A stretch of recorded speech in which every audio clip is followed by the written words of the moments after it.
see everybody here again. Quite a few times I've had the privilege and pleasure of standing before you. I'm Wesley Hoyt. I'm your Chief Operating Officer for the healthcare system. Tonight we have a great program for you.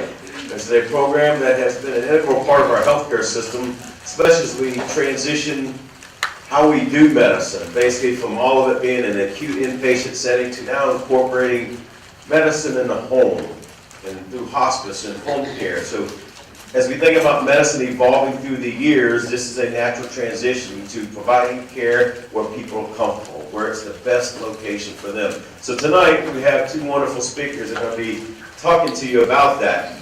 I've had the privilege of working with these ladies for a couple of years now. They're consummate professionals. We're constantly getting kudos from folks that they visit with, telling us how great they are in the home, as well as how good they are as leaders, and ensuring that those folks that work for them are equally representing their organization in an exceptional manner. I would tell you last week we had our Joint Commission surveyors come through, and Hospice and Home Care was also surveyed. They did fantastic. In fact, their program was recognized by the Joint Commission surveyors as one of the best that they've ever seen. So it's a great program you'll have tonight, and I think it's timely considering how we've actually had people come through our doors last week and turn us upside down, right? Everybody loves a surprise visitor at 7:30 in the morning.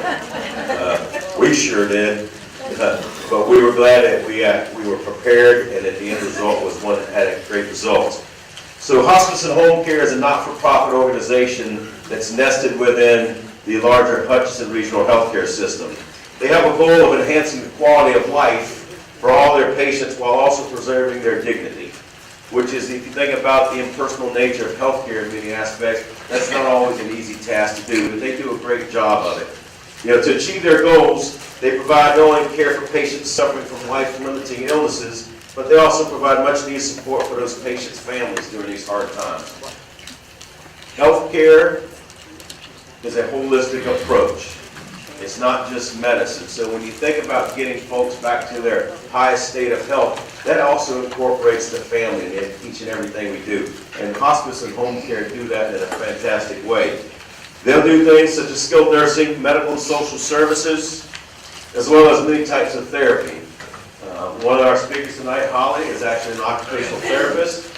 She's been with us for 14 years now. She's accompanied by Tara Dahlstrom. But Holly is an occupational therapist, and she's also the rehab coordinator for Hospice and Home Care. She is a graduate of the University of Kansas Medical Center, and she has a master's degree in occupational therapy. Like I said, she's been with us for 14 years. And Tara, she's a licensed social worker. And she's also the Business Development and Ancillary Services Director for Hospice and Home Care. She's got her master's in social work from Wichita State University, and she's worked as a hospice social worker for 12 years now. But she's been with our organization for about 5.5. So I'm going to leave you in great hands with these two wonderful ladies, and she'll take you through the journey of Hospice and Home Care. Thank you, girls.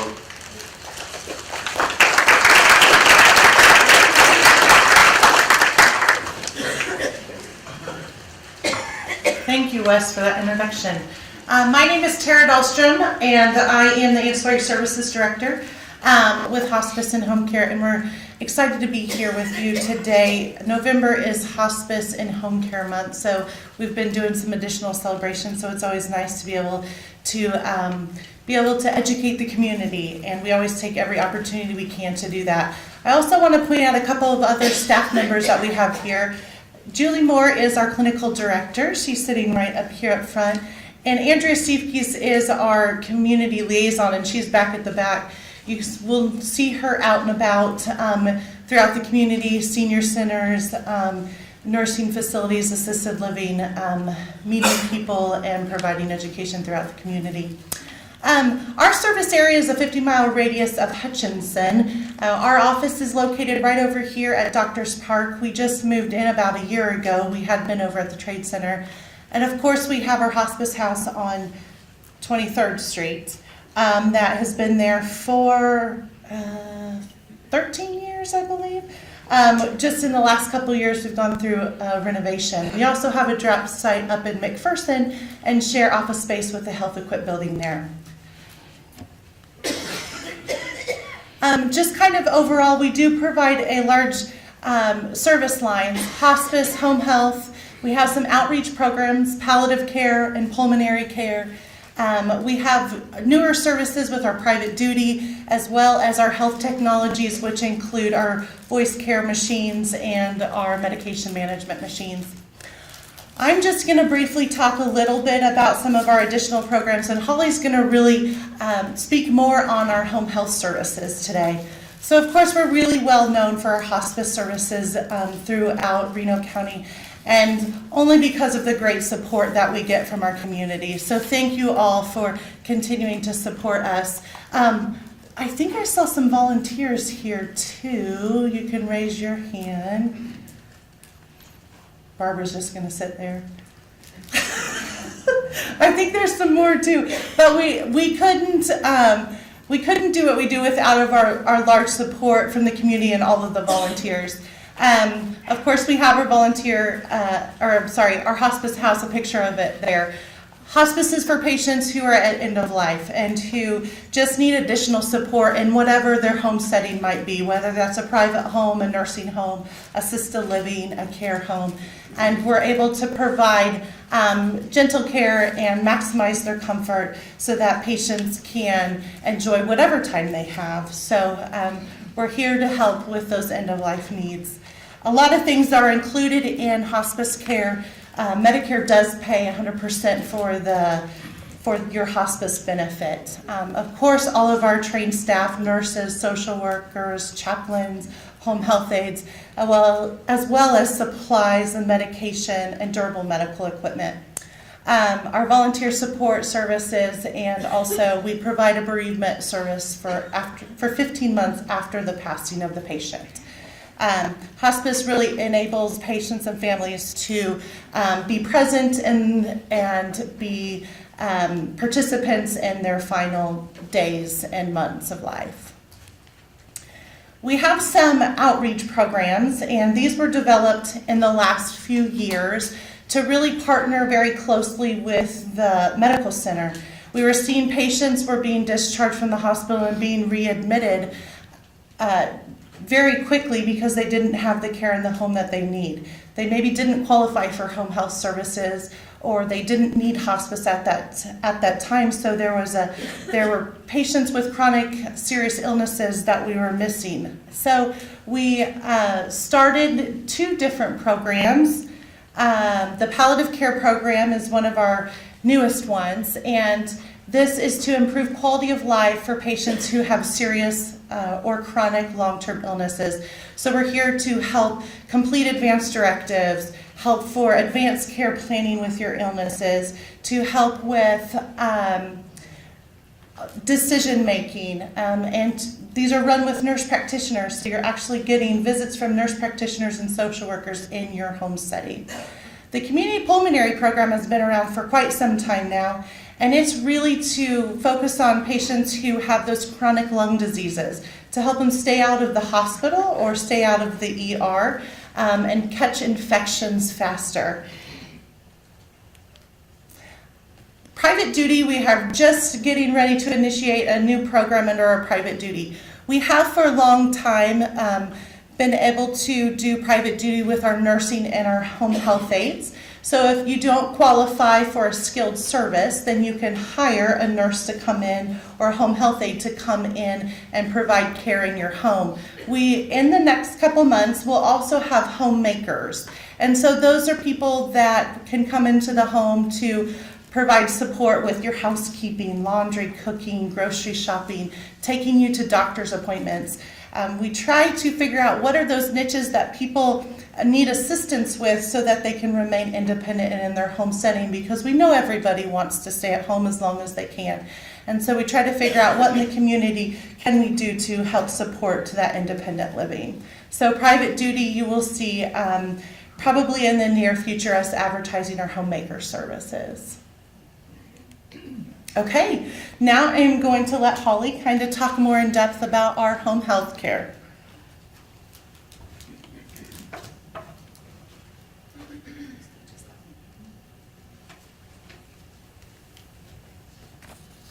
Hello, thank you all for coming today, and I am Holly. I am an occupational therapist and the rehab coordinator. So our home health services the most important goal about home health is that we want to help people to be able to remain in their home and to live in their home where they're comfortable at and be able to meet their goals. So whether you've had a recent injury, illness, or hospitalization, surgery, or some other type of health crisis, we want to be there to support you in the home to be able to meet your goals and to return to your prior level of functioning. So there is qualifying criteria for you to access your home health benefit through Medicare, and their home health services are ordered by a physician. Usually that's your primary care physician who orders the home health services. And these services must be reasonable and medically necessary. So we look at the type of skilled needs and services that are needed and do an assessment to determine that. Patients must be considered homebound to receive home health services versus going to an outpatient clinic. And so what homebound really means is that it's a considerable and taxing effort for patients to leave the home, whether that's due to pain or limitations. It doesn't mean you can't leave the home. You can go to doctor's appointments, church hair appointments, and infrequent outings, but there has to exist some considerable and taxing effort. And this may also mean that you require the use of an assistive device like a walker or cane, or assistance of another person to leave the home. Or it may be medically contraindicated. If you're on chemotherapy and you're immunocompromised and you should be doing minimal outings, we can come into the home and provide the care that you may need. There are 6 types of services that are covered by the home health benefit. One of those is skilled nursing services, where we can provide physical assessments, education on disease process and or medications, medication setup, wound care, symptom management, and IV medications. These are just some of the things that we provide under skilled nursing. We have home health aid services providing assistance with self-care activities like bathing and personal hygiene needs. We have social work, where we provide assistance with access to community resources, completion of advanced directives, and financial needs assistance. And then we also have speech therapy, occupational therapy, and physical therapy, which is my department. Under speech therapy services, our speech therapists can address cognitive issues in the heart, such as orientation, memory, problem-solving issues that may come with following a stroke or any type of brain injury. They assess swallow functioning, the ability to swallow liquids and foods, and they can make diet recommendations, as well as address exercises and strategies to improve the swallow function. They address communication and language issues such as word finding, speaking, and expression. Occupational therapy, that's my field. We work on helping our patients to be as independent and safe as possible with their daily activities. So we're looking at activities like bathing, getting dressed, doing your grooming and toileting. And if you've had a stroke or a knee replacement, hip replacement, a fracture, it's going to be different trying to complete these tasks, and we want to support you in that and find new ways to be able to still complete those tasks as independently and safely as possible. We also provide lymphedema therapy. Lymphedema is when there's edema or swelling that generally occurs in one or both arms or legs, and it results from a blockage in your lymphatic system. The blockage prevents lymph fluid from draining well, and the fluid buildup leads to swelling. OT can help with that. We can provide lymphedema treatments such as teaching exercises or massage techniques and the use of various compression to decrease the fluid in the legs or arms. We have a very high focus on fall prevention. Home safety and fall prevention is just paramount. 1 in 3 people ages 65 and older fall every year. We evaluate the home setting, and we look at the patient's abilities and look at all the fall hazards and fall risks that exist, and then we provide interventions and treatments to decrease those risks to try to keep our patients as safe as possible. We do low vision training. So if a patient has macular degeneration and they're really struggling to be able to see the buttons on their microwave or their washer or dryer or to operate their phone, we can make adaptations like bump dots or textures or high contrast so that they can continue to be independent in the home. We have our physical therapy services. PTs, they help patients improve their walking, transfers, balance, strength, and movement. We provide individualized home exercise programs to meet those goals, and we train on the use of assistive devices like walkers or canes or wheelchairs. A lot of patients may not have used a walker, and then they had a knee replacement or hip replacement, and they come home with a walker, and now they have to navigate their home environment with this device that they have to rely upon, so we can teach them how to be safe with that. And we also help patients to gain independence so that they can go out into the community. So if they are going to use a walker, can they navigate that curb or get the walker into their car or be able to go to the store and do what they need to do? Like I said, fall prevention is a huge focus of both occupational and physical therapy. So I just want to give you all some fall prevention tips. Number one is keeping walkways clear of clutter. Remove throw rugs or secure throw rugs to the floor. Throw rugs are a big one. They tend to cause a lot of falls. They roll up when you're using a walker. You can trip on them. If they're not secure to the floor, they slide and can cause you to lose your balance. Also, keep items between knee and shoulder height for easy to reach locations. Avoid using step stools or ladders. And use non-slip mats on the floor, shower, or tub. Use night lights in the hallway or bathroom. Have handrails and lights put on staircases. We suggest wearing shoes inside and outside of the house for more stability when walking. Maintain a walking or exercise program. We've found that individuals who have had a fall tend to decrease their activity, thus resulting in more risk for falls. Take your medications as prescribed and talk to your physician about side effects. Voice care. This is a service that we provide through our agency, and we want to prevent a fall at all costs, but if it does happen, we want to be prepared. So consider getting voice care, which is a personal emergency response system that an individual can use and activate at the time of a fall. It is the key to getting help quickly and keeping yourself or your loved ones safe.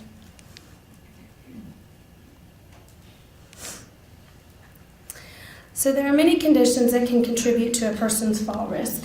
One of those conditions or diseases is Parkinson's disease. So I want to take this time and teach you about a new program that we are able to offer through our home care therapy, and it is called LSVT BIG. So what is Parkinson's disease? It is a progressive movement disorder that involves the malfunction and death of vital nerve cells in the brain called neurons. It is an inability to control your movement, and there is a gradual worsening of symptoms over a period of years. Symptoms may differ from person to person. There are some primary motor signs that are seen in patients with Parkinson's disease, one of those being tremors, which is shaking or oscillating movement, and it usually appears when the muscles are relaxed. And most of you may know that famous actor Michael J. Fox has Parkinson's disease. He was diagnosed in the 30s. He was only in his 30s when it started, and it started with a tremor in his pinky finger of one hand. And whenever he was resting, he would notice that tremor, and that's what triggered him to think something's going on here, and he was later diagnosed with Parkinson's. Slowness of movement. There's a reduction in the spontaneous movement, which may affect facial expressions, affect a person's ability to do fine motor tasks like buttoning their shirt or brushing their teeth or cutting food. Short shuffling steps. Oftentimes people with Parkinson's have very short stride lengths when they're trying to walk. Their feet feel like they're glued to the floor. These are called freezing episodes. So no matter how hard they're trying to advance their foot or take a step, they feel frozen, stuck to the floor. And they also have a quiet, delayed speech. Rigidity is another primary motor sign of Parkinson's disease, and this is stiffness and inflexibility of the limbs, neck, and body. They tend to, if they're going to turn, their entire body will turn and have difficulty rotating their trunk. Poor balance, unstable when they're going to stand up from a chair, loss of reflexes to maintain their posture, which means if they start to lose their balance, they can't correct their balance. And they tend to fall backwards or tend to fall when they're trying to turn directions when they're walking. If they're walking down a hallway and want to turn into a bedroom, they tend to lose their balance there. Prevalent. How prevalent is Parkinson's disease? Well, worldwide, there are 7 to 10 million people living with Parkinson's disease. In the United States, 1 million people living with Parkinson's disease. This is more than the combined number of people with multiple sclerosis, muscular dystrophy, and Lou Gehrig's disease. Approximately 60,000 Americans are diagnosed with Parkinson's disease each year, and the average age of someone diagnosed is 60. There is no cure for Parkinson's disease, but the symptoms can be treated. So LSVT BIG. What is LSVT BIG? LSVT stands for Lee Silverman Voice Treatment. So Lee Silverman was actually the first patient to undergo a voice treatment developed for Parkinson's disease in 1987. Dr. Lorraine Ramig devoted her lifelong work to this treatment protocol to help patients with Parkinson's disease to be able to improve their ability to speak loudly and communicate effectively. And this treatment is called LSVT Loud. This program is based on over 20 years of evidence and research supporting its effectiveness. And from this research, LSVT BIG was developed with the same guiding principles but applied to movement. So how does it work? The treatment consists of 4 treatment sessions per week for 4 weeks, with the patient completing daily homework, practice, and carryover assignments in which they apply what they have learned to daily activities. And the exercise program is tailored to each person's goals and meaningful activities. The patients learn to move big, which results in normal movement patterns. And those big movements learned are applied to everyday life so that it can become more natural and carry over into their everyday living. The program uses repetition of movement and neuroplasticity, which is the brain's ability to change and learn. It helps improve the mismatch between what patients feel they are doing and what they are actually doing, making them more confident, competent, and comfortable. The benefits from LSVT BIG, research has shown that actually patients have gained improvements in faster walking, bigger steps, improved balance, and improved trunk rotation. Additionally, therapists and patients have reported improvements in small motor tasks such as writing and buttoning clothing, and improvements in large movement tasks such as getting dressed, getting up from a chair, or getting in and out of bed. With Parkinson's disease, it can be a struggle just to be able to sign your name. Being able to tell your hand to sign your name can be so taxing. Or getting dressed might take an hour just to put a shirt and pants on. So they've found a lot of success with LSVT BIG. So Hospice and HomeCare Reno County OT and PT staff are now LSVT BIG certified. We have 8 staff members, including myself, that have completed the coursework and the certification exam to provide this treatment. So we are so excited to be able to provide this to our community and in the home. And I'd like to conclude with a video here that shows the impact this program has had on one particular patient with Parkinson's disease.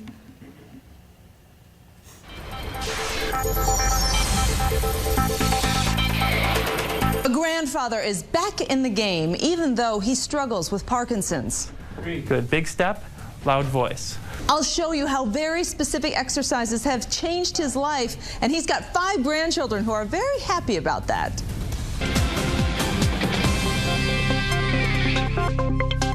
In HealthWorks, they look like simple movements, but it's therapy making a dramatic difference in the life of a local grandfather. He throws a decent pitch, a pretty big deal for Lewis Ruddick, who first started showing signs of trouble 20 years ago. He was having trouble using his razor, and I had noticed his penmanship getting very tiny, his writing. A neurologist immediately diagnosed Parkinson's, the progressive disease caused by a shortage of a brain chemical. It causes tremors or muscle stiffness. 1, 2, 3. Before doing this therapy, Lou's life was much different. He struggled to walk, taking tiny steps, falling down.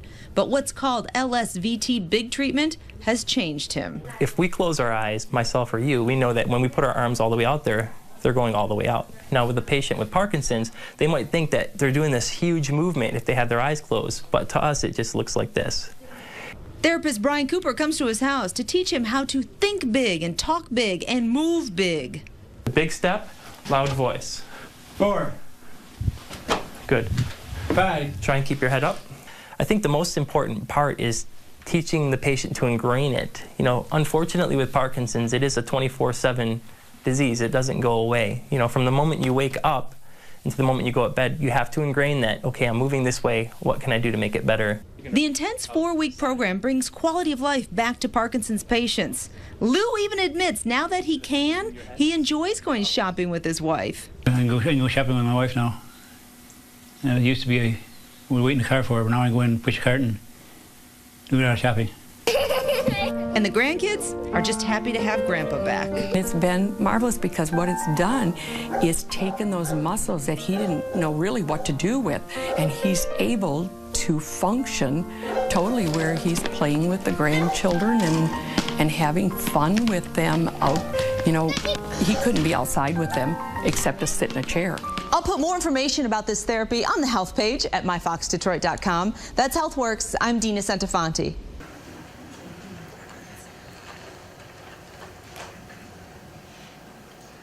Okay, I'd like to open it up for questions now. Is there a limit to the number of days you can be at the hospice house? Would you come up and speak to that, Tara?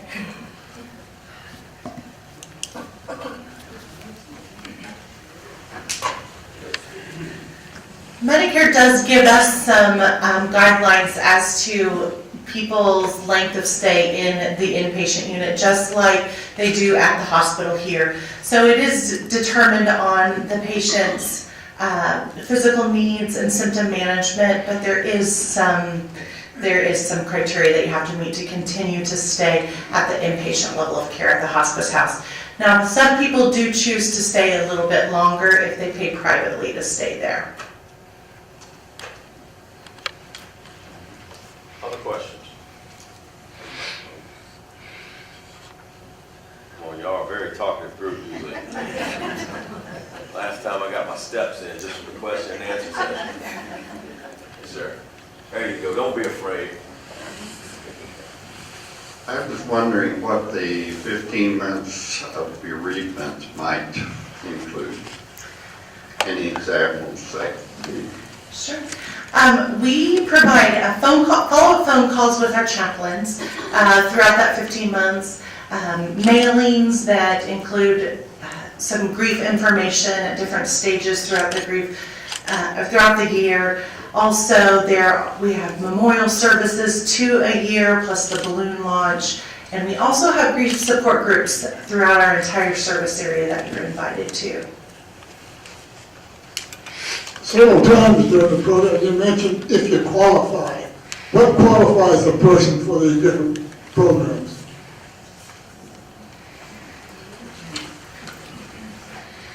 Mostly, it depends on your insurance, which Medicare is our primary population, so it's the Medicare guidelines that we use. And each program has its own set of guidelines, so like home health services versus the hospice services.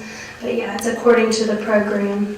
And, you know, if there's ever a question, a lot of times our office staff can answer that for you or help walk you through the process, or also talk to the physician and kind of see what the needs are and determine which program the patient would be most appropriate for and whose services would be covered through insurance.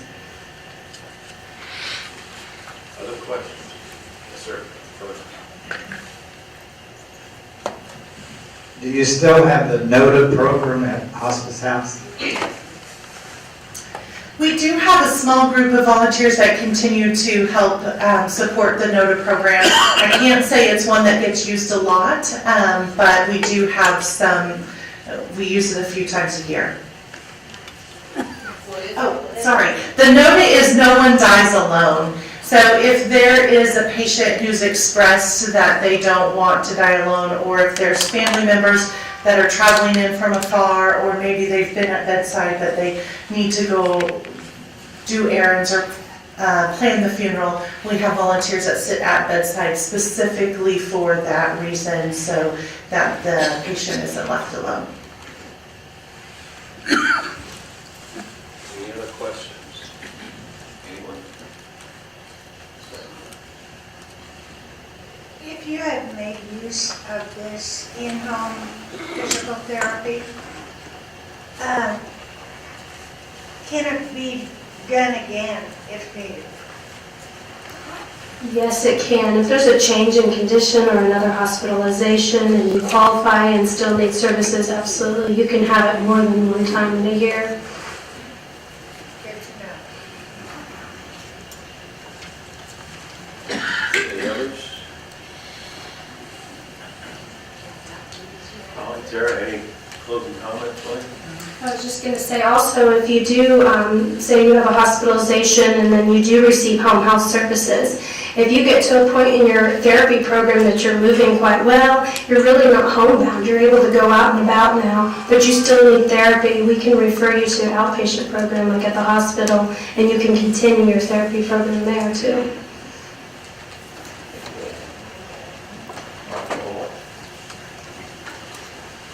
When I was at the state fair, I stopped at the Infusion booth from Wichita, and they had a little machine there that you could set in conjunction with your pharmacist, you could set your pill bottle on top of this little mechanism, and it would read your pills for you to tell you what you have in that bottle and how often you take it. Have you seen anything like that?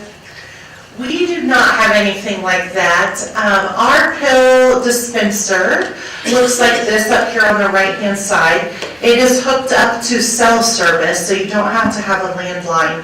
And it is set up so that it will beep, it will blink, it will go off whenever it is set up to remind you to take your pills, but it doesn't actually read to you what's on a pill bottle. The pills have to be set up in there. Who sets them up? You can do private duty to have one of our nurses set it up, or we can teach family or friends to set it up as well. Any others? I've tried several, whatever you call those, locally you have those monitors. Okay, I need one for when we're away from home, and I haven't found one that's satisfactory. Do you know of anything, like when you travel away from home?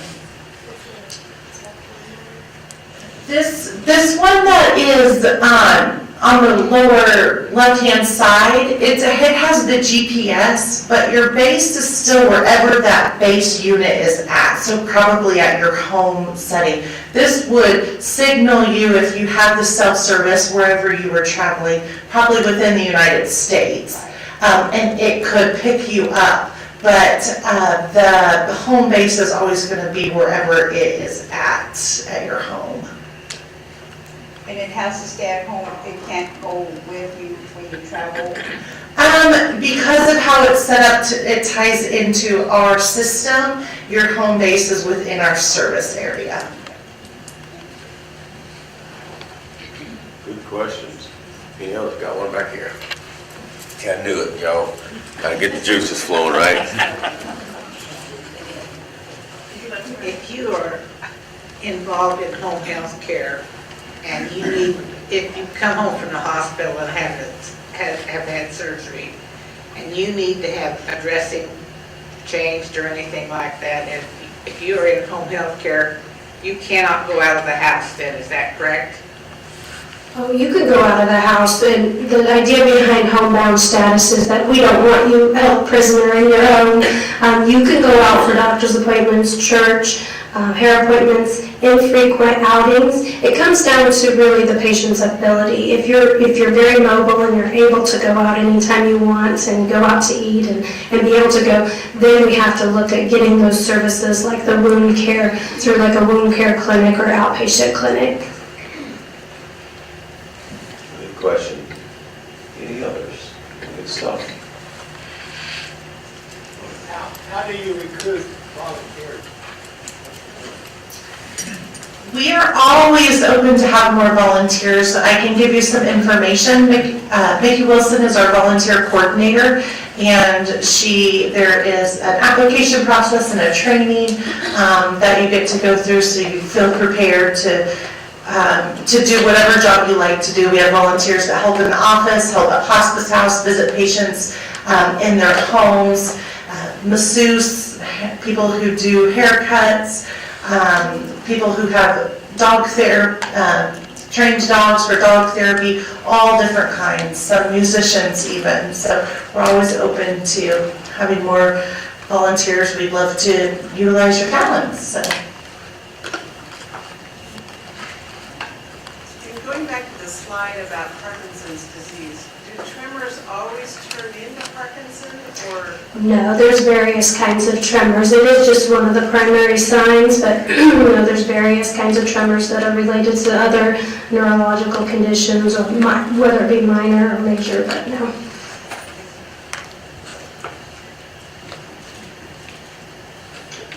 Well, thank you, Holly, Tara. Thank you very much.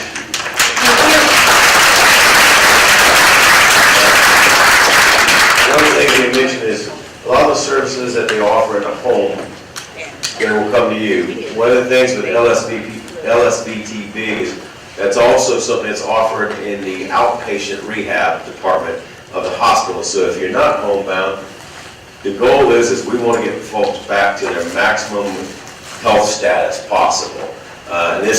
We've had it in the hospital outpatient rehab for a little over a year now, have seen tremendous results. Because it's a matter of we're teaching folks to regain that functionality, and that's really the goal of what we do. So please, if you have any questions, reach out to either them, come to the hospital, find me, and we'll get you in the right location. Reminder, we will not have a first course in December. The next one will be in January, and the topic will be urology. So we'll have the urologist here to speak with us. I just implore each and every one of you to be safe over the next 2 months. Look out for each other. If there's any issue, please don't hesitate to pick up the phone. Dial 911, come see us at the hospital. We'll do everything we can to see to your needs. On behalf of the entire leadership team and the healthcare system, I want to wish everybody happy holidays, especially a happy Thanksgiving and a Merry Christmas. We'll see you in the new year, right? Thank you.